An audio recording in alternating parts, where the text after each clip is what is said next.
Kita berdoa. Di hari yang indah ini Tuhan, kami datang kepadamu mempersembahkan seluruh kehidupan ini ke dalam tangan Tuhan. Karena kami sadar bahwa hidup tanpa Tuhan tidaklah ada artinya.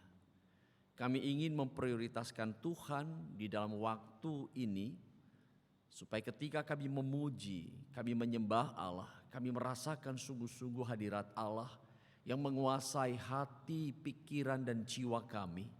Sehingga kami yang datang dengan pergumulan, apapun persoalannya, relasi dengan Tuhan itulah yang mengubah konsep hidup kami, dan kami akan kembali dengan damai dan sukacita. Firman-Mu yang akan kami dengar, biarlah terus menuntun perjalanan kehidupan kami, yang mengarahkan kepada seluruh kebenaran, supaya kami termotivasi menjadi orang-orang Kristen yang bertanggung jawab atas iman kami, yang memiliki kepedulian seperti hati Yesus kepada orang-orang yang ada di sekeliling kami, yang membutuhkan belas kasihan, yang membutuhkan kasih sayang Tuhan. Berkati hamba-Mu ya Tuhan, berkati segenap jemaat-Mu. Berbicaralah, karena kami sekalian telah siap mendengarkan firman. Demi nama Tuhan Yesus Allah kami yang hidup, kami sudah berdoa. Amin. Ya, silakan duduk. Shalom. Selamat pagi Bapak Ibu dan Saudara sekalian. Ya, senang sekali hari ini kita bisa berjumpa kembali di dalam ibadah pagi ini. Bapak Ibu dan Saudara-saudara, hari ini saya akan menyampaikan satu bagian firman Tuhan atau satu tema khusus ya, tentang beritakanlah. Ya, saudara, memberitakan Injil adalah tugas dari setiap orang-orang percaya. Sebelum Tuhan Yesus naik ke surga, Ia memberikan perintah kepada murid-muridnya, kepada segenap orang-orang percaya, untuk memberitakan kabar sukacita, kabar keselamatan yang telah dikerjakan Allah di dalam diri Yesus. Supaya oleh karenanya semua orang mendapatkan anugerah keselamatan itu. Berita ini yang kita kenal dengan istilah The Great Commission, amanat agung Yesus. Dalam Matius pasal 28 ayat 19 sampai dengan 20. Pergilah, Yesus katakan, jadikan semua bangsa muridku, baptiskan mereka dan ajarkan tentang segala sesuatu yang telah engkau ketahui daripadaku. Bapak, Ibu, dan saudara-saudara, pemberitaan Injil adalah tugas yang tidak bisa ditawar-tawar. Ingat baik-baik, pemberitaan Injil adalah tugas yang tidak bisa ditawar-tawar. Ini merupakan kewajiban dari setiap orang telah mengikatkan dirinya di dalam persekutuan, di dalam tubuh Kristus. Anda dan saya adalah orangnya. Sebab itu dengan tegas Paulus berkata begini, karena jika aku memberitakan Injil, aku tidak mempunyai alasan untuk bermegah atau memegahkan diri. Sebab itu adalah keharusan bagiku. Tetapi celakalah aku jika aku tidak memberitakan Injil. Saudara, satu pernyataan yang sangat tegas, yang sangat menggugah hati kita, bahkan membuat kita terkesima. Mungkin karena kita yang tidak menyadari akan pemberitaan itu merupakan hal yang sangat istimewa dan khusus untuk diwartakan bagi kita orang-orang percaya. Nah, hari ini kita akan melihat satu bagian firman Tuhan dalam Roma 10, 4 sampai dengan 15. Saya baca tepat saja saudara. Roma pasal 10 ayat 4 sampai dengan 15. Demikian firman Tuhan, kebenaran karena iman. Sebab Kristus adalah kegenapan hukum Taurat, sehingga kebenaran diperoleh tiap-tiap orang yang percaya. Sebab Musa menuliskan tentang kebenaran karena hukum Taurat. Orang yang melakukannya akan hidup karenanya. Tetapi kebenaran akan iman berkata demikian, jangan katakan di dalam hatimu, siapakah yang akan naik ke sorga, yaitu untuk membawa Yesus turun, atau siapakah yang akan turun ke jurang maut untuk membawa Kristus naik di antara orang mati. Tetapi apakah katanya ini?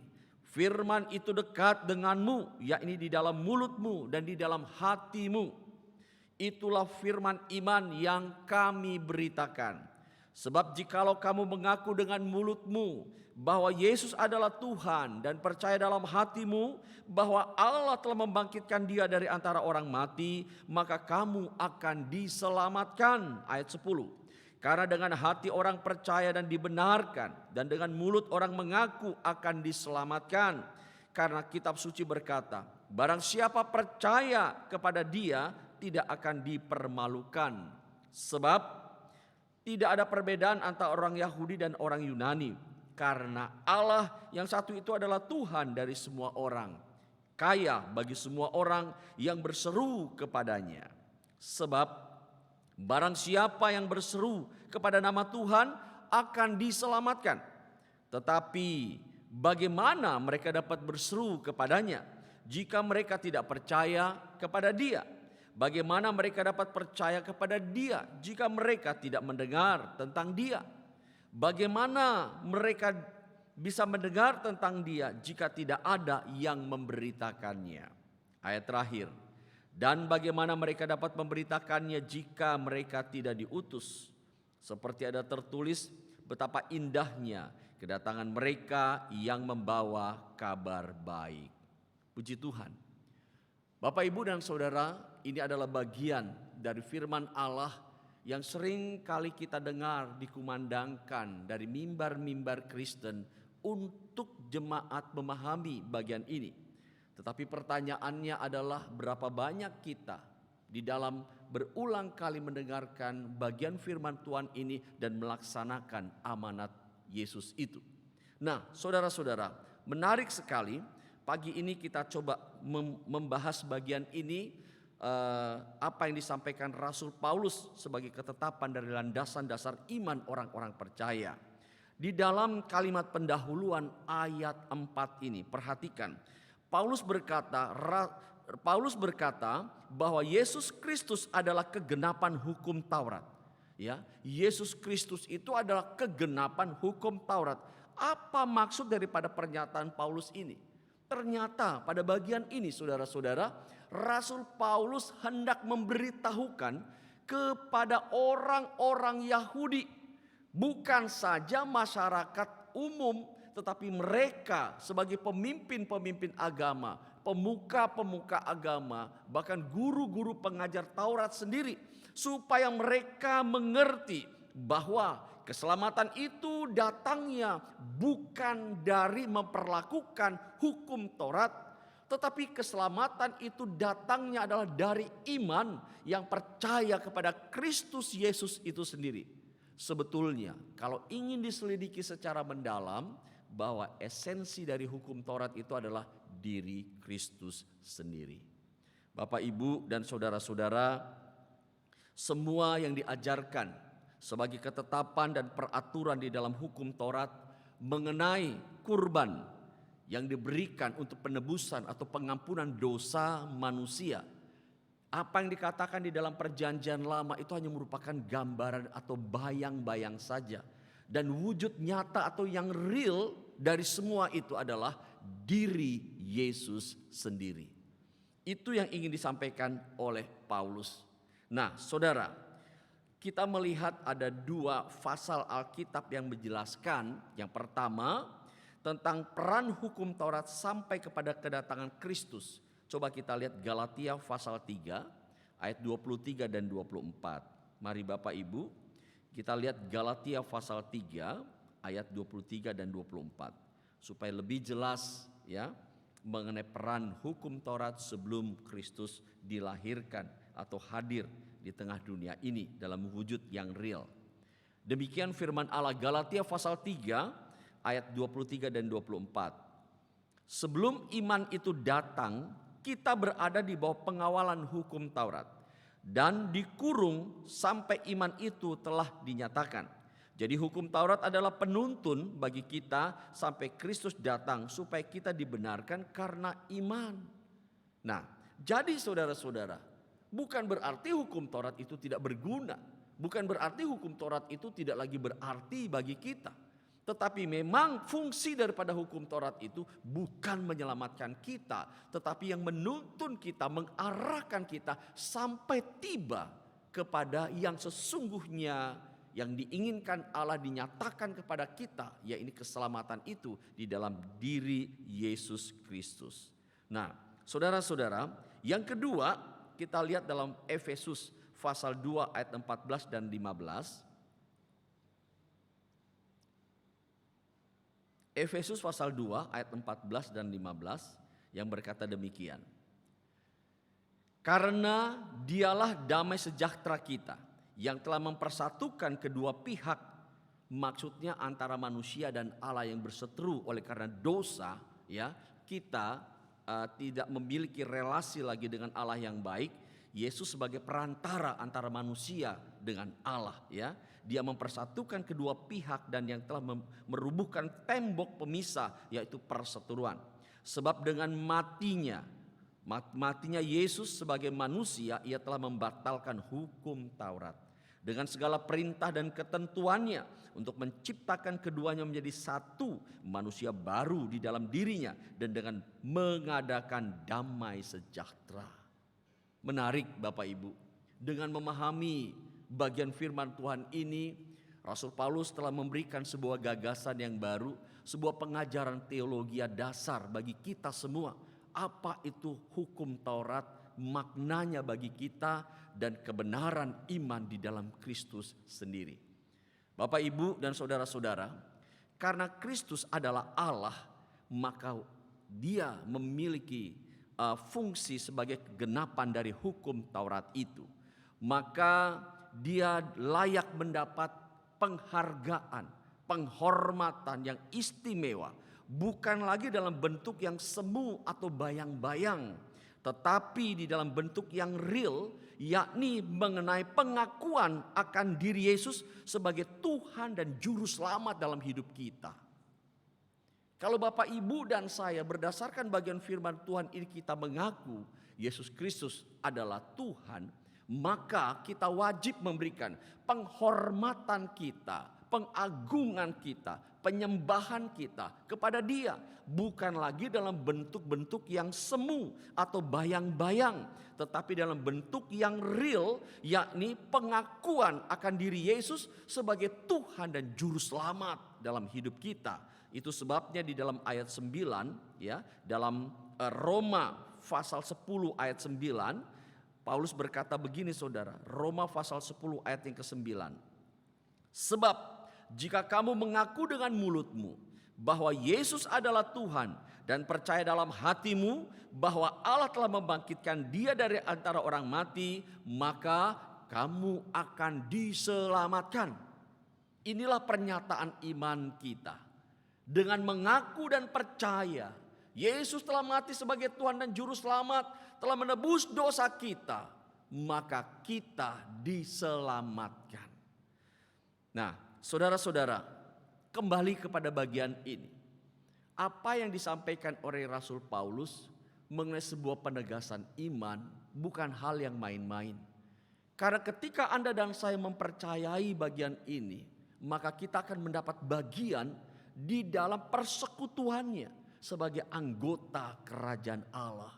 Tetapi ketika Anda dan saya menolak dan tidak berada di dalam persekutuan dengan Dia, kita tidak akan mendapat bagian di dalam kerajaannya. Nah, saudara-saudara, seperti itulah di dalam ayat yang ke-13 Paulus berkata apa saudara? Sebab barang siapa yang berseru kepada nama Tuhan akan diselamatkan. Karena Yesus itu adalah Allah, bukan saja untuk sekelompok manusia, bukan saja dimiliki oleh orang-orang Kristen, tetapi dimiliki oleh semua bangsa, semua umat yang ada di tengah dunia ini.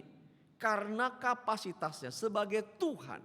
Dari mana kita bisa memahami Yesus itu adalah Tuhan bagi semua orang? Nah, saudara, satu ayat di dalam Kisah Para Rasul pasal 10 ayat 34 sampai dengan 38, mari kita lihat bagian ini. Kisah Para Rasul pasal 10 ayat 34, mulai dari ayat 34 sampai dengan 36 dan ayat 38. Ini pertemuan percakapan Kornelius dengan Petrus ya. Dia berkata begini, lalu mulailah Petrus berbicara kepada Kornelius, sesungguhnya aku telah mengerti bahwa Allah tidak membedakan orang. Jadi sebelum Petrus ini datang ke rumah Kornelius, suatu waktu di mana ia sedang berpuasa, pada saat itu sebelum anak buahnya Kornelius datang menjemput dia, maka Tuhan memberikan sebuah penglihatan, ada satu kain putih yang besar turun dari atas. Dan ketika diperlihatkan di situ ada berbagai macam makanan, ya, berbagai macam makanan yang najis maupun yang tidak, ya. Nah, pada saat Petrus melihat itu, Tuhan katakan makanlah. Apa yang dia katakan? Tidak Tuhan, aku tidak akan makan itu, karena menurut tradisi orang Yahudi dilarang makanan itu untuk dinikmati sampai 3 kali. Tapi dia nggak mengerti apa maksud Tuhan dengan penglihatan itu. Sampai ketika datang orang-orang suruhan dari Kornelius, perwira Roma ini, dan membawa pergi ke rumahnya. Sampai disitulah dia mengerti sekarang, oh dari penglihatan itu maksud Tuhan, aku harus bertemu dengan orang yang bukan Yahudi, di mana peraturan Taurat atau peraturan orang Yahudi nggak boleh masuk ke rumah orang yang tidak beragama Yahudi. Ini larangan keras. Kalau aku masuk di sana pasti akan mendapatkan celaan. Mungkin aku akan dijauhkan dari teman-temanku, ya. Tetapi ketika Kornelius menceritakan, jauh sebelum engkau datang, aku telah mendapatkan pemberitahuan dari Allah mengenai orang yang akan diutus untuk menyelamatkan aku. Disitulah terjadi pemahaman yang klop antara diri Petrus dan Kornelius. Petrus bilang begini, lalu mulailah ia berbicara kepadanya, sesungguhnya aku telah mengerti bahwa Allah tidak membedakan orang. Setiap orang dari bangsa manapun yang takut akan dia, yang mengamalkan kebenaran kepadanya, ya, itulah firman yang disuruh sampaikan kepada orang-orang Israel, yaitu firman yang memberitakan damai sejahtera oleh Yesus Kristus yang adalah Tuhan dari semua orang. Wow, perhatikan baik-baik, inilah kabar sukacita yang harus diwartakan kepada orang-orang Israel juga, bahwa Kristus adalah Tuhan atas semua orang. Bapak, Ibu, dan saudara-saudara, bagian pemberitaan tentang keselamatan adalah hal yang sangat penting, karena ini menyangkut kepada nyawa, ini menyangkut kepada keselamatan jiwa. Ini bukan hal yang main-main. Sebab itu apa yang disampaikan kepada kita menjadi sebuah peringatan penting bagi kita sebagai orang-orang percaya untuk dapat menindaklanjuti misi Tuhan, supaya banyak orang di tengah dunia ini yang mendapatkan keselamatan. Namun saudara-saudara, yang menjadi persoalannya adalah bagaimana orang bisa mendengarkan berita tentang Injil itu. Bagaimana orang bisa mendengarkan berita tentang keselamatan itu kalau tidak ada orang yang mau pergi atau diutus untuk menyampaikannya. Ini yang menjadi persoalan. Nah, saudara-saudara, keselamatan yang telah diberikan Tuhan kepada kita tidak cukup untuk disyukuri saja.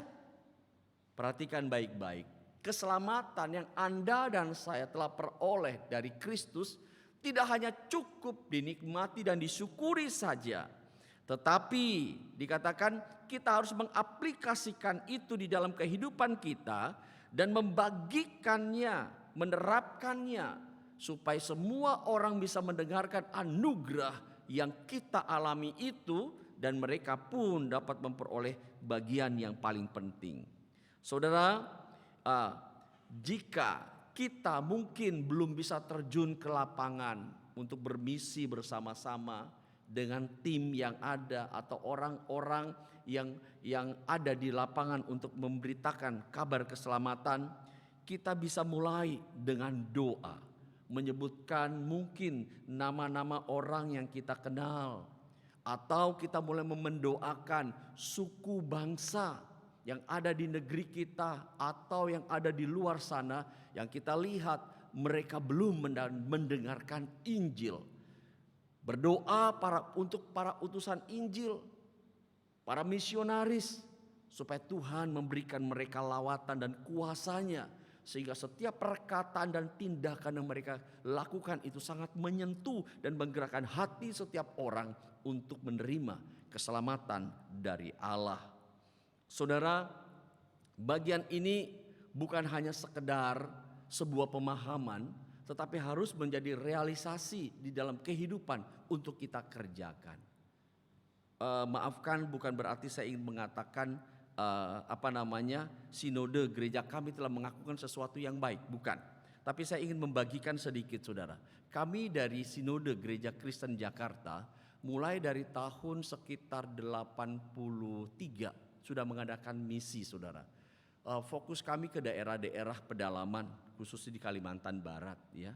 Kami sudah mulai merintis hal itu untuk menjangkau jiwa-jiwa orang-orang keturunan Tionghoa yang belum percaya kepada Yesus, ya. Nah, saudara-saudara, jadi dari sinode memberitahukan kepada semua gereja lokal termasuk Pos PI, setiap tahun kita ada bulan misi, bulan September. Jadi setiap gereja lokal mulai memberikan janji iman, jemaat semua, ya. Pernah kami sampai hampir 4M, saudara, 1 tahun. Karena kami itu membagikan kepada hamba-hamba Tuhan, kita mengadopsi para misionaris di luar negeri maupun di dalam negeri, di daerah-daerah, para penterjemah Alkitab, guru-guru PAK, di sekolah-sekolah yang minoritas kekristenannya, di mana terancam kekristenan bisa punah di sana. Kami membiayai guru-guru di sana karena mereka adalah guru-guru honor, ya. Bahkan oleh pemerintah kalau sampai ke pedalaman itu susah sekali menerima honor karena mungkin agak sulit, ya. Kendaraan masuk ke desa itu aja susah sekali, saudara. Jadi kadang-kadang mereka mengambil transport dari kami yang kami kirim itu bisa setengah tahun sekali baru turun ke kota. Itu jauh sekali tempatnya. Tapi bagi mereka, ya puji Tuhan, ya, itu adalah sebuah anugerah. Kadang-kala kami bisa memberikan motor untuk mereka.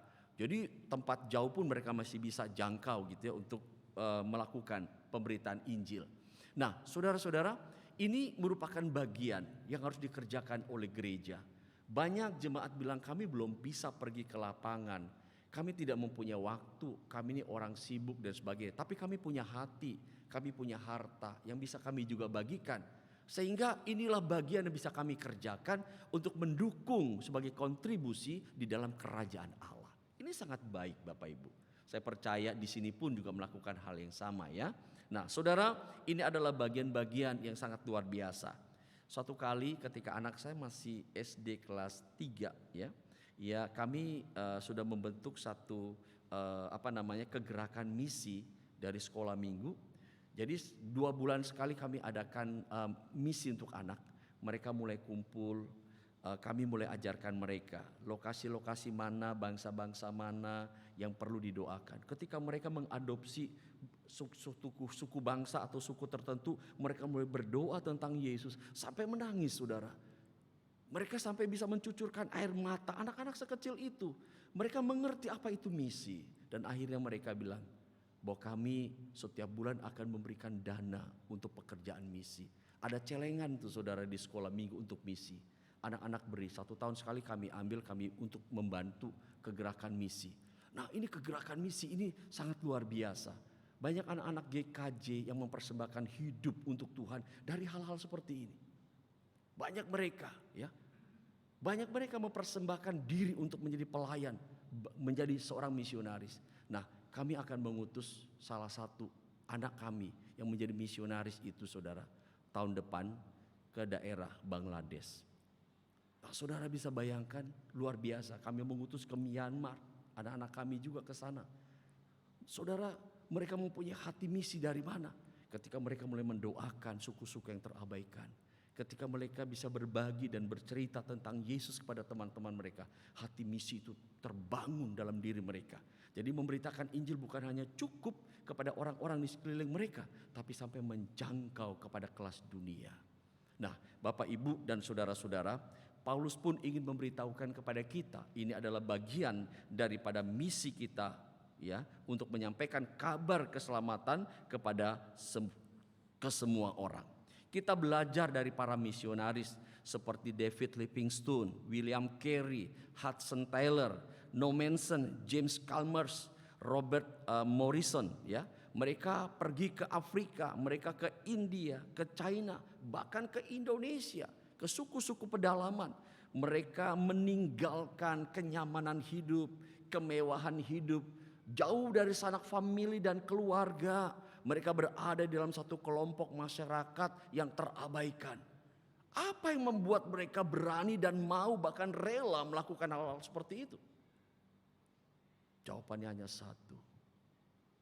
Karena mereka tahu keselamatan yang mereka peroleh itu dibutuhkan oleh orang-orang yang ada di sana. Sehingga mereka rela meninggalkan kenikmatan dan kenyamanan hidup untuk melakukan itu. Mereka rela, saudara, semua dikerjakan untuk kemuliaan Tuhan. Satu kutipan, saudara, dari Luther dan John Calvin berkata begini, misi Allah harus terus dikerjakan, tetapi bukan dengan kekerasan untuk mengkristenkan orang, karena misi Allah tidak bergantung pada usaha-usaha manusia. Perhatikan baik-baik. Jadi ketika kita bermisi menyampaikan berita tentang Kristus kepada orang lain, semua itu dengan kekuatan yang berasal dari Allah, bukan upaya diri kita untuk mengkristenkan orang. Mungkin cara kita membantu itu baik, tetapi tidak selamanya harus membuat orang itu menjadi Kristen. Tidak, yang membuat orang percaya menjadi Kristen, pengikut Kristus adalah Roh Allah yang membantu mereka. Kami dalam bulan-bulan tertentu mengadakan misi perkotaan dengan membagikan nasi bungkus kepada orang-orang yang ada di jalanan, para pemulung dan sebagainya. Bahkan setiap bulan puasa kami sudah mulai, ya, dari beberapa tahun yang lalu memberikan takjil gratis kepada mereka. Banyak jemaat yang tergerak, saudara, untuk berbagi. Kami membagikan kepada mereka ojol, kepada tukang-tukang gerobak. Banyak mereka itu. Ya, kadang-kala kami bagi sampai 1.700, ya, sampai 1.000 lebih. Mereka senang sekali. Kita bukan untuk memamerkan kita bisa, tapi dengan perbuatan baik ini paling gak orang tersentuh hatinya. Siapa sih mereka? Kok mau ya bagi-bagi kayak begitu? Paling tidak ada sesuatu yang tersirat dalam benak mereka. Siapa orang-orang ini? Yang mengerjakan keselamatan itu adalah Roh Kudus. Amin. Bapak, Ibu, dan saudara-saudara, kembali kepada bagian firman Tuhan ini. Nah, ada 3 alasan yang membuat kita sulit memberitakan Injil. Yang pertama adalah 3 kendala ini, kurangnya pengetahuan tentang Alkitab. Seringkali ini jadi problem. Ayo Bu, Pak, ayo Dek, beritakan Injil. Sudah lama kamu jadi orang Kristen. Apa jawabnya? Sorry, pengetahuan Alkitab saya dangkal. Saya gak ngerti Alkitab. Yohanes 3:16 aja gak hafal. Sudah bertahun-tahun jadi orang Kristen, Yohanes 3:16 gak ngerti, saudara. Ini gimana nih? Ya. Nah, saudara, seringkali bukannya menolak, tetapi memang karena ketidakfahamannya akan firman Allah. Bagaimana kita bisa memberitakan sesuatu yang tidak kita pahami kepada orang lain? Bagaimana kita bisa menceritakan Yesus kalau kita sendiri gak tahu? Gak mungkin ini bisa terjadi. Ini menjadi kendala di dalam gereja pada umumnya. Dan yang kedua adalah banyak orang Kristen menjadi orang yang apatis, gak punya hati kepada jiwa-jiwa yang terhilang. Yang penting aku makmur, hidup mewah, sehat, udah aku dan keluargaku. Apalagi kita di kota besar, ya, hidupnya itu mandiri untuk diri sendiri. Betul Bapak Ibu, kita ini dibentuk di kota besar tuh seperti itu, ya. Saya sama istrinya dokter yang dekat kami nggak kenal saudara. Waktu dia meninggal baru bendera kuning, kita baru tahu oh itu istrinya Pak Dokter meninggal. Kita karena kesibukan yang menuntut kita aktivitas setiap hari seperti itu. Sedih ya. Nah, kembali kepada bagian firman Tuhan ini, ya. Orang menjadi apatis, nggak tersentuh hatinya. Biasa orang-orang begini nggak berada dalam komunitas, di luar komunitas. Yang ketiga adalah takut. Aduh, bagaimana kalau saya memberitakan nanti kalau ditolak? Bukan saja ditolak, kalau dimaki-maki bagaimana? Aduh, kalau sampai saya dikeroyok gimana? Dipenjarakan bagaimana? Istriku, anakku, keluargaku bagaimana? Semua itu ada terekam dalam otak kita. Mungkin karena kita sering melihat kesaksian kan, nonton kesaksian-kesaksian seperti itu, jadi itu mencekam hati kita. Sebetulnya saudara, ini adalah cara-cara iblis untuk mengintimidasi setiap kita. Itu belum terjadi, ya kan? Padahal banyak orang melaksanakan tugas pemberitaan Injil gak ada apa-apanya tuh. Maksudnya gak terancam, gak ditolak. Bahkan banyak orang bisa diselamatkan. Nah, saudara perhatikan baik-baik. Jawabannya adalah atau sebagai solusi untuk menghadapi persoalan ini di dalam gereja adalah jawabannya hanya satu, yaitu menjadikan jemaat murid Kristus. Bagaimana saudara? Nah, saudara-saudara, jadi gereja harus mempunyai tanggung jawab yang serius untuk menjadikan jemaat ini sebagai murid Kristus. Membentuk pemuridan. Jemaat diajar, dilatih di dalam komunitas-komunitas yang ada. Orang kalau diajar itu tidak cukup hanya satu kali Bapak Ibu. Nih ya, Yohanes 3 ayat 16, karena begitu besar kasih Allah akan dunia ini sehingga setiap orang yang percaya kepada tidak binasa. Oh, hanya seperti itukah? Ayo hafalin, ketemu orang yang belum percaya, ceritakan tentang Yesus. Bagaimana bisa?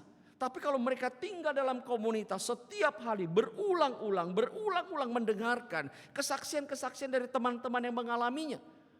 Mau tidak mau mereka juga terlatih dan menjadi fasih. Mereka tahu diajak oleh teman-temannya, yuk kita bergabung bersama menceritakan Yesus kepada orang ini, yuk datang sama-sama. Maka di dalam kelompok-kelompok kecil teman-teman bilang begini, saya selalu mengingatkan kepada jemaat dalam kelompok-kelompok, ingat ya, kalau di gereja itu kapasitas semua jemaat sudah ada di dalam kelompok-kelompok kecil, bukan berarti sudah selesai tugas kita. Justru jiwa yang ada di luar sana yang harus dibawa ke dalam gereja. Jadi setiap kelompok sekarang harus berdoa minta jiwa baru. Setiap kelompok harus berdoa minta jiwa-jiwa yang Tuhan berikan kepada mereka. Dimulai dari mana? Dari kelompok itu sendiri. Misalnya begini, tolong doakan papa saya. Ya, nah ini target kita nih. Ibu saya, engkong saya, kakak saya, adik saya. Ini target nih di dalam kelompok-kelompok kecil itu. Ya, nah saudara. Jadi dengan demikian bertambahnya jiwa itu membawa sebuah kegerakan di dalam kehidupan gereja. Mungkin kalau kita bertemu dengan orang di jalan, bersahabat menceritakan Yesus, tidak semua orang bisa. Tapi kalau kita mulai dari keluarga, mungkin itu akan lebih mudah bagi kita untuk membawa Kristus kepada mereka. Nah, kembali kepada bagian firman Tuhan. Jadi saudara-saudara, jemaat mulai dilatih di sana. Mereka mulai diajarkan sampai mengalami pertumbuhan dan melihat kepada karya Allah yang luar biasa itu di dalam hidup. Saya selalu bilang kepada anak-anak muda, kalau kelompok sel kamu tidak bermultiplikasi sudah sampai 1 tahun, berarti ada masalah dalamnya. Mereka nggak bertumbuh. Harusnya berapa lama Pak komsel kami bermultiplikasi? Paling lama 7 atau 8 bulan. Harus. Saya bilang begitu. Karena setiap orang yang diajar, dilatih harus hidup benar-benar. Kalau saya melatih, kamu harus rajin berdoa. Caranya bukan setiap hari kita ada komunikasi. Kita makan bersama, kita sharing bersama, kita ceritakan firman Allah. Mereka tahu bagaimana cara pertumbuhan. Dengan mengalami Kristus, roh mereka akan membara. Mereka akan digerakkan oleh Roh Kudus untuk bekerja, melakukan sesuatu. Ketemu teman-teman yang belum percaya, mereka akan ajak. Mereka akan ceritakan tentang kasih Tuhan. Sehingga orang itu bisa terpengaruh dengan kasih Allah dan mereka diselamatkan. Nah saudara, jadi orang-orang yang ada di dalam komunitas itu terlatih untuk melakukan hal yang demikian. Coba Bapak Ibu kita belajar dari gereja-gereja yang bertumbuh dalam pengertian memiliki kelompok kecil. Itu luar biasa. Ketika kita beribadah di sana, mereka nggak mau tahu Anda pendeta atau jemaat biasa. Ketika Anda datang, Anda angkat tangan disapa sebagai jemaat baru, langsung tuh mereka dekati. Pak, rumahnya di mana? Boleh minta nomor teleponnya? Boleh nggak kita duduk sebentar? Mereka mulai cerita. Mereka nggak tahu saya pendeta. Mereka cerita. Hebat Bapak Ibu, Anda bisa bayangkan kalau punya jemaat seperti ini. Waduh, luar biasa kan? Mereka begitu bergairah, begitu antusias. Kenapa kita tidak melakukan hal yang sama yang dilakukan di dalam gereja untuk membuat mereka menjadi murid? Nah, sampai pada akhirnya saudara, tujuan dari pemuridan itu adalah menjadikan pribadi yang radikal atau yang tertanam secara mendasar di dalam iman kepada Kristus, dimulai dengan mengikut Yesus bukan sebagai tugas tetapi hasrat hati yang berakar pada kerinduan yang kuat di dalam Allah. Ini kalau jemaat sudah tertanam seperti ini, jangan tanya mengenai jiwa. Mereka akan pergi menjangkau jiwa-jiwa bagi kerajaan Tuhan. Inilah PR bagi gereja. Untuk membimbing jemaat sampai level seperti ini nggak gampang. Kita perlu mendapatkan pembinaan yang serius. Bukan hanya 1-2 tahun, bahkan 10 tahun juga belum. Tapi kita terus sampai mengerjakan di titik maksimal. Sampai kita semua bisa melakukan yang terbaik bagi kerajaan Allah. Mungkin kita semua telah mendengarkan khotbah mengenai misi, khotbah menyelamatkan jiwa. Tapi berapa banyak di antara kita bisa tergerak melakukan? Kalau kita tidak menjadi murid, kita tidak bisa diutus. Siapa yang mau memberitakannya? Dan orang bagaimana bisa mendengarkan tentang Yesus kalau tidak ada orang yang mau pergi untuk diutus? Siapa yang rela melakukannya? Nah, saudara-saudara, Tuhan mau supaya kita tidak hanya sekedar menjadi orang Kristen. Dan kekristenan itu hanya cukup untuk kita nikmati bagi diri kita dan keluarga kita. Tapi kita belajar berbagi kepada orang-orang yang belum mendapatkan kasih Kristus di dalam hidupnya. Supaya mereka bisa melihat anugerah Allah yang luar biasa di dalam kehidupan mereka. Saudara, tidak sedikit memang tantangan yang ada di sana. Tetapi percayalah, saya selalu bilang begini. Nah, mungkin begini Bapak Ibu, ketika Anda dan saya sudah dimuridkan sampai kepada tingkat level yang lebih baik, kasih sayang kita kepada jiwa-jiwa itu, waduh sungguh luar biasa. Kayaknya kita nggak punya kerinduan untuk berdiam. Setiap melihat orang ada kesempatan kita ingin duduk berdekatan, membangun relasi. Mungkin kita belum cerita Yesus, bangun hubungan aja dulu sampai mereka bisa lihat. Ya, orang ini baik. Suatu kali waktu kami pindah rumah, pastori maksudnya. Di depan rumah kami, saya tahu ini ada seorang ibu tua ya. Tapi tetangga udah bilang, Pak RT bilang, hati-hati Pak, ini orang ini gak mau bergaul dengan siapa-siapa. Orang ini ketus sekali. Benar, satu pagi saya pas lagi cuci garasi, mobil saya keluarkan sebentar. Saya parkirin sebentar kan kita di perumahan. Jadi di dekat rumah dia situ kan kosong tuh ya, sebentar. Akhirnya saudara, dia keluar, dia bilang, woi mobil siapa nih? Pindahin ya, gua siram nih. Begitu Bapak Ibu. Saya bilang, iya Bu sebentar ya, sebentar. Lagi sapu-sapu kan maksudnya, supaya mobil masuk lagi. Kan kotor tuh, kalau nggak ada mobil kan halaman parkir susah. Ya. Dia bilang, cepat. Ya udah, akhirnya buru-buru saya masuk lagi. Paginya, biasa ada tukang bubur tuh dia beli. Kita kan ingin berelasi dengan dia. Saya bilang sama istri saya, Mam belilah bubur supaya bisa ngobrol sama ibu itu. Beli bubur, dia ada tuh ya. Selamat pagi Bu. Gitu. Satu kali ya.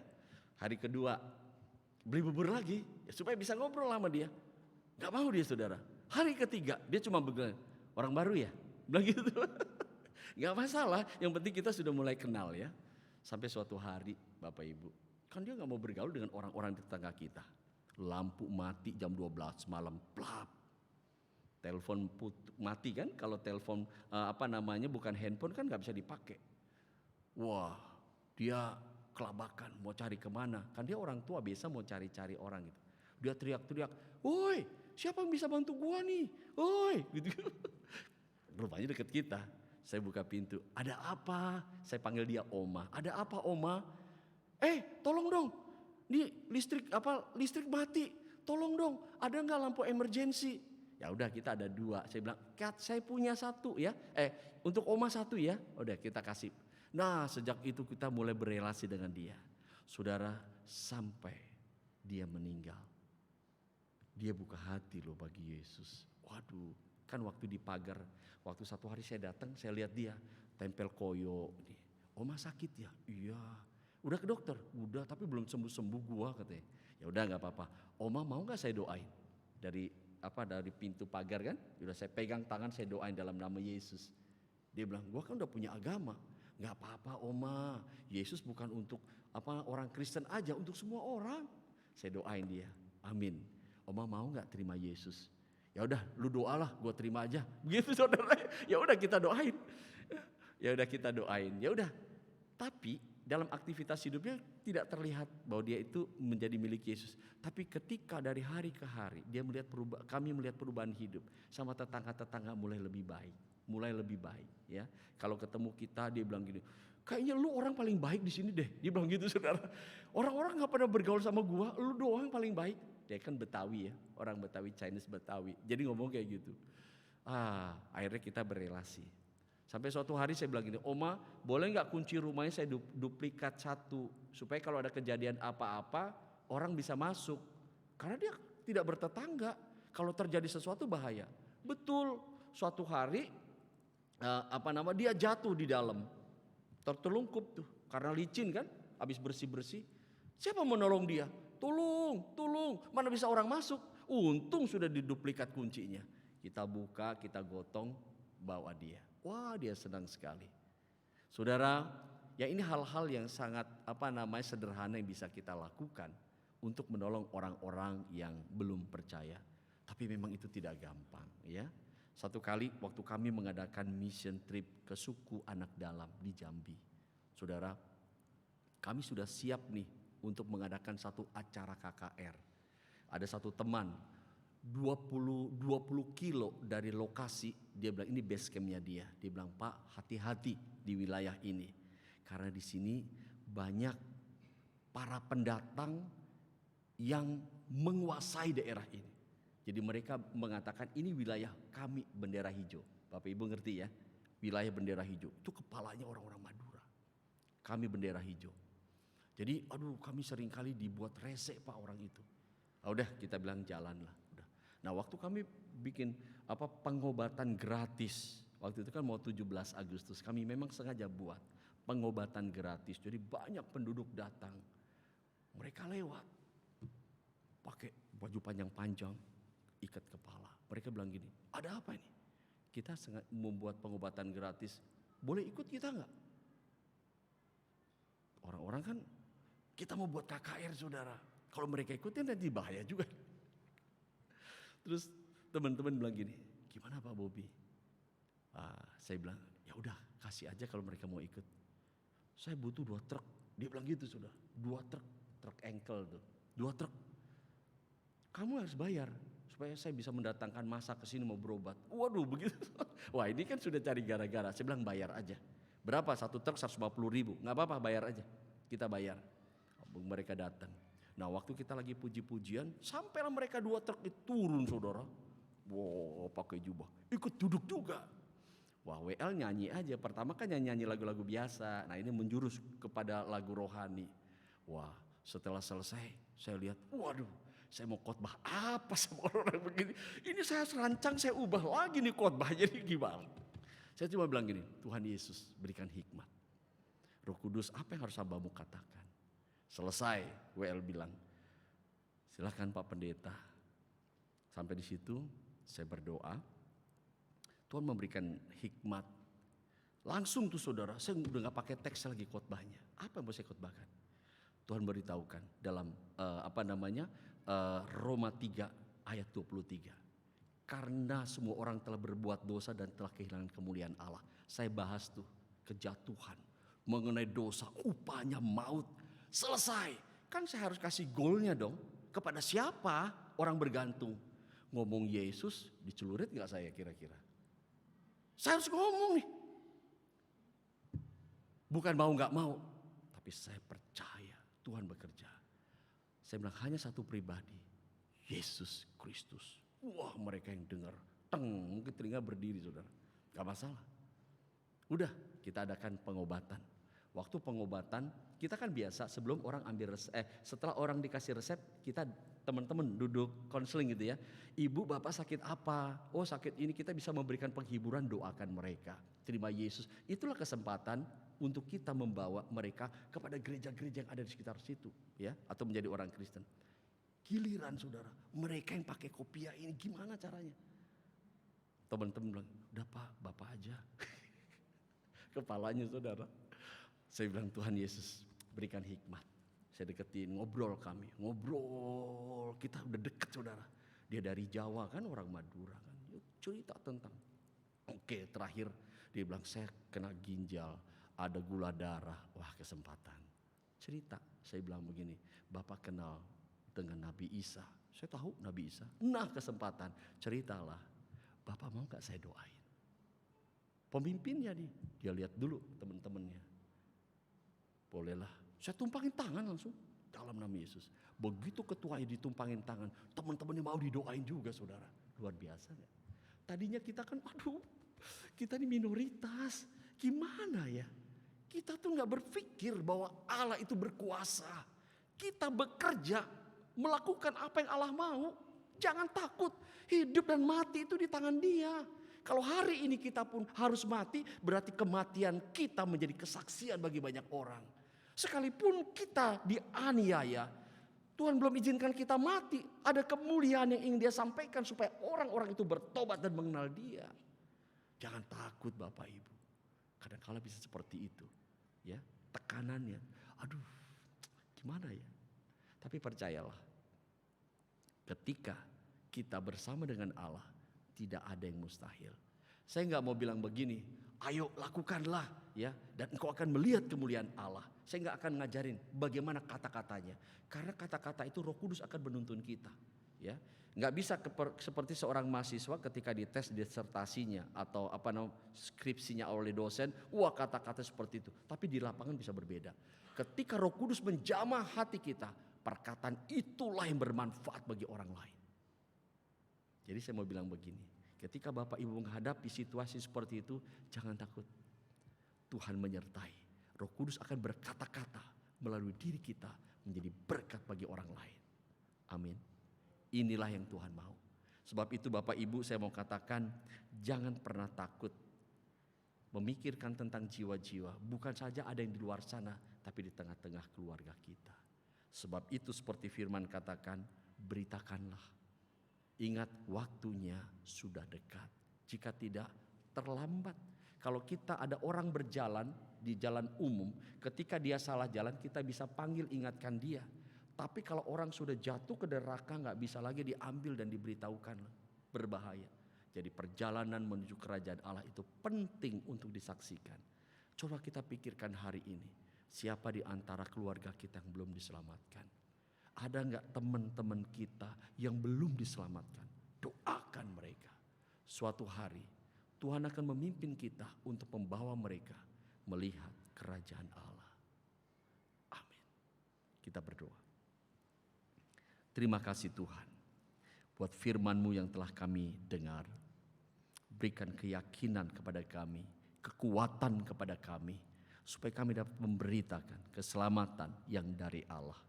Berkati segenap jemaat-Mu, berkati Pak Randy sebagai gembala di sini, berkati seluruh pelayanan supaya gereja-Mu terus bertumbuh.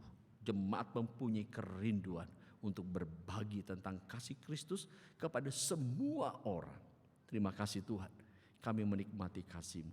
Demi nama Tuhan Yesus Kristus, kami sudah berdoa. Amin.